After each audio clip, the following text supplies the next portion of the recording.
We need a shooter, not a librarian to count our magazines, sweetheart. The words, slick with condescension, echoed across the tense air of the forward operating base's command tent.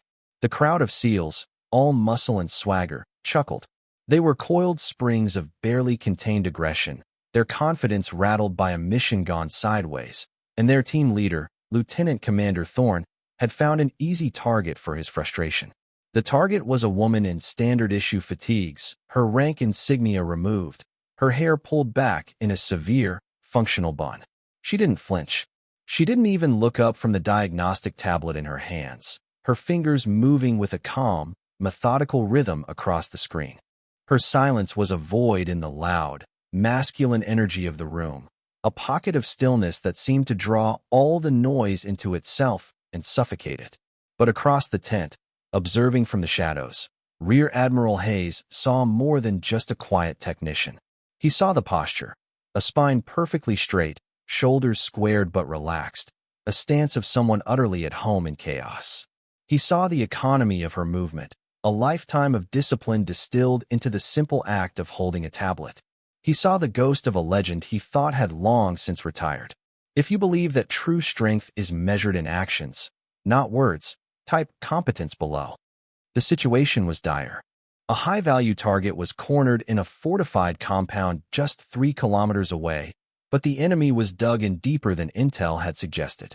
They held the high ground, a rocky ridge bristling with machine gun nests and RPG teams. The SEAL's own sniper, a master marksman named Hawkeye, had taken a piece of shrapnel to the shoulder during the initial approach and was already on a medevac chopper, leaving the team effectively blind. Every attempt to advance was met with a storm of accurate, disciplined fire that pinned them down.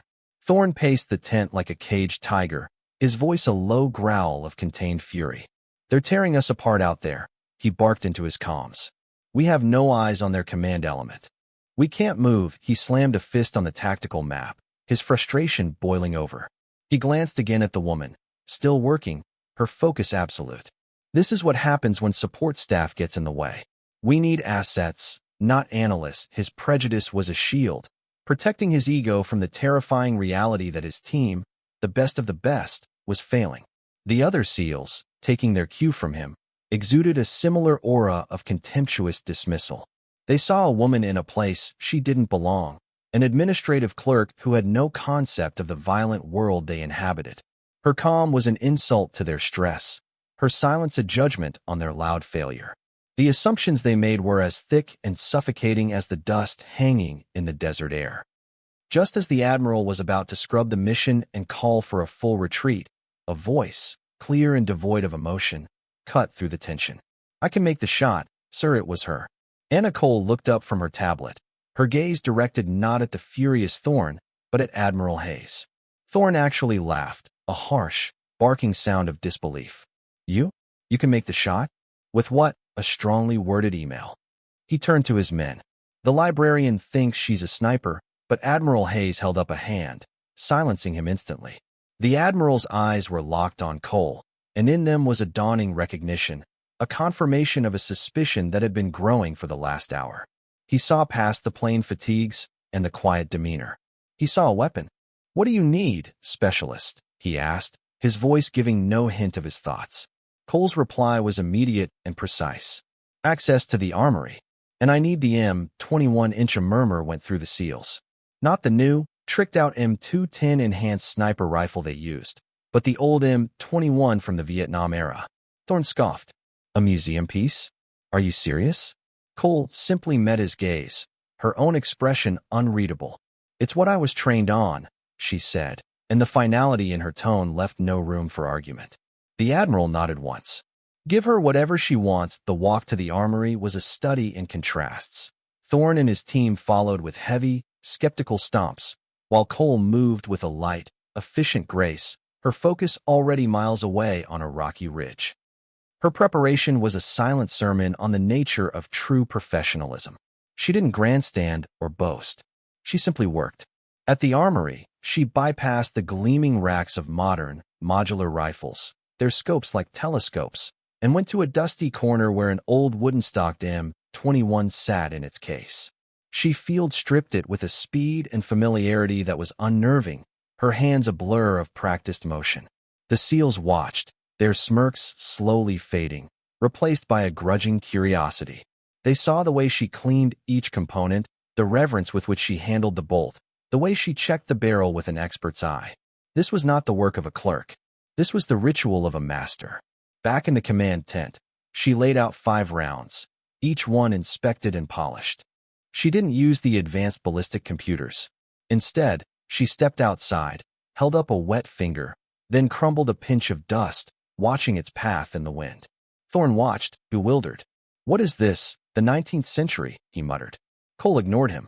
She moved to a vantage point on the base perimeter, set up her rifle, and settled behind the scope. Her breathing slowed, becoming deep and rhythmic. The world narrowed to the circle of her lens. Then, the comms crackled. A single word from her. "Ready." On the tactical display, her targets were marked. Impossible shots. A command officer shielded by 2 guards. A communications specialist behind cover. A heavy machine gun nest. The first shot was a sharp, clean crack, utterly distinct from the chaotic rattle of automatic fire. A beat of silence. Then, the spotter from the pinned-down SEAL team screamed into the radio, his voice cracking with disbelief. "Target down. Commander is down.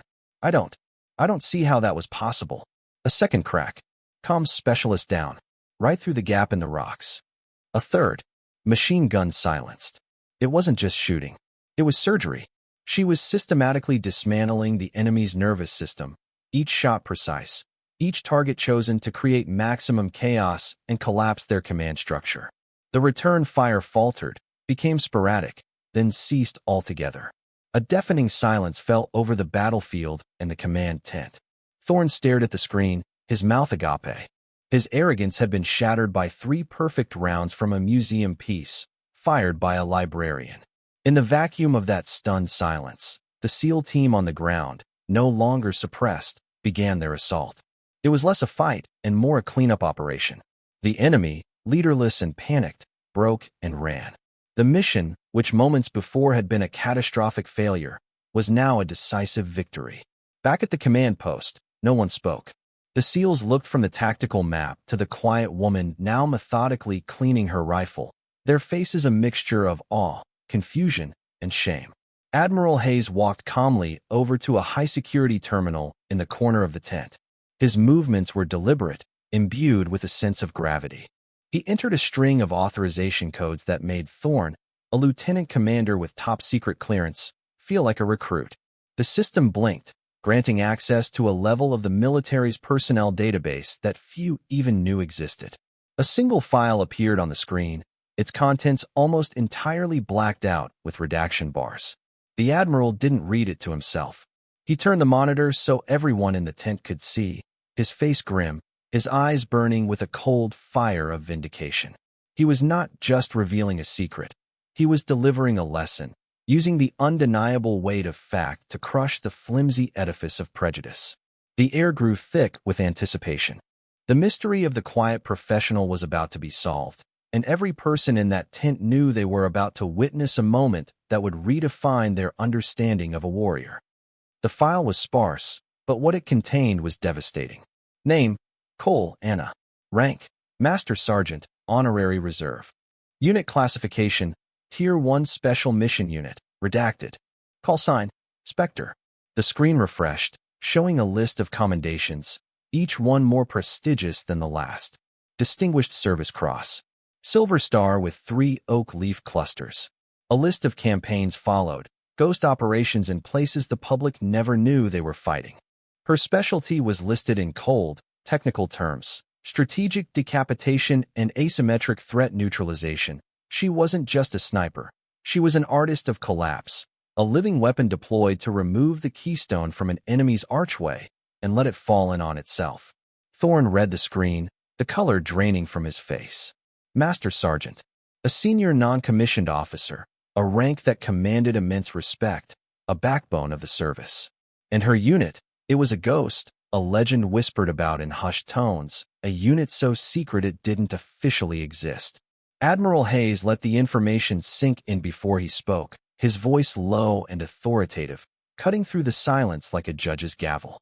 "Lieutenant Commander Thorne," he said, and Thorne flinched as if struck. "For the past hour, you have shown nothing but contempt for the most decorated soldier on this base. Your assumptions about her gender, her demeanor, and her role were not just insulting. They were tactically catastrophic. You saw a librarian. I saw a legend. You almost got your entire team killed because you were too arrogant to recognize quiet competence." Hayes then turned to Cole, his entire demeanor shifting. He stood straight, his posture formal, and rendered a salute so sharp and full of respect it seemed to crack the air. "Master Sergeant Cole, on behalf of the United States Navy, thank you. Your expertise was definitive." The story of that day spread through the special operations community like wildfire. It became known as the librarian's lesson. The tale was told in whispers in chow halls, in hushed tones in ready rooms, and in reverent posts on secure forums. It became a cautionary tale about the mortal danger of assumption. The SEALs of Thorne's team were forever changed. They returned from their mission not with their usual boisterous swagger, but with a quiet, contemplative humility. They had been saved, and their savior was the very person they had mocked. Later that evening, Thorne found Master Sergeant Cole by herself, cleaning the old M21 with the same methodical care. He stood before her, stripped of his rank and his pride, a student before a master. "Master Sergeant," he began, his voice rough with emotion. "There are no words to. I was wrong. Unprofessional. Arrogant." Cole didn't look up, but she paused her work. "You were," she said, her tone factual, not accusatory. Thorne swallowed hard. "I have to ask," he said. "The M21. Why? We have rifles that can do 10 times what that one can." Cole finally looked up, her eyes holding his. "That's not true," she said softly. "The rifle does nothing. The shooter does everything. This rifle, it has no computer to correct for your mistakes. It has no sensor to tell you the wind. It has only you, your breathing, and the fundamentals. It forces honesty. It doesn't allow you to hide your flaws behind technology. The skill must be yours, and yours alone." Her words were a revelation, a complete reframing of his understanding of his craft. He had become reliant on his gear, on the technological superiority that defined his unit. He had forgotten that the true weapon was the human spirit, disciplined and perfected through relentless practice. The cultural shift within Thorne's unit was immediate and profound. He took Cole's lesson to heart, instituting a new training regimen focused entirely on fundamentals. They spent weeks practicing marksmanship with iron sights, navigating with a map and compass, and learning to read the environment with their senses instead of their sensors. The team initially grumbled, but Thorne led by example, showing more humility and dedication than any of them. He told the story of the librarian to every new operator who joined the team, not as a story of his own failure, but as a parable about the nature of true expertise. The M21 rifle was honorably retired and mounted in a glass case in the team's briefing room. Beneath it, a simple brass plaque was engraved with a single, powerful word. Honesty. Master Sergeant Cole remained on the base for another week, finishing her logistics audit, her official cover story. She never spoke of the incident again. She treated the now reverent SEALs with the same quiet, professional courtesy she had from the beginning. To them, she was no longer a librarian. She was a ghost, a myth made real, a living embodiment of the quiet professional. Her presence was a constant, silent reminder that the deadliest people in the world are often the ones you notice the least. They don't need to advertise their competence, because their results speak for them in a language that is universal and undeniable, the language of success. Months turned into a year. Lieutenant Commander Thorne, now a different man, a wiser and more humble leader, found himself standing before a new class of aspiring SEALs during the brutal training of BUD/S. He was an instructor, a role he had taken on to pass along the hard-won lessons he had learned. He stood before the exhausted, mud-caked candidates and told them a story. He told them about a dusty forward operating base, a mission on the brink of disaster, and a team of arrogant operators who thought they knew everything. He told them about a quiet woman they had dismissed as a clerk, a librarian. He spoke of her unshakable calm, her methodical precision, and the 3 perfect shots that had changed everything. "We were the best," he told the recruits, his voice resonating with hard-earned authority. "We had the best gear, the best training, the best reputation. And we almost failed because we judged a warrior by her cover. We let our ego write a check our skills couldn't cash. He pointed to a picture taped to the wall, a grainy satellite image of the compound, with 3 small red circles marking impossible impact points. Never assume. Never underestimate. Your biggest threat might not be the enemy in front of you, but the arrogance inside you. Look for competence in everyone, and respect it wherever you find it. That is the lesson of the librarian. It's the most important lesson you will ever learn. The legend of Anna Cole had become doctrine, her silent actions now shaping the next generation of warriors. Her legacy was not a statue in a courtyard or a name on a building. It was something far more powerful and enduring. It was a principle, woven into the very fabric of the community she had briefly touched.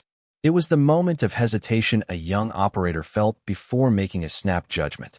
It was the extra hour a sniper spent practicing with iron sights, remembering that skill resides in the shooter, not the tool. It was the quiet humility that tempered the brash confidence of the world's most elite fighters. Anna Cole herself was gone, vanished back into the classified shadows from which she had emerged.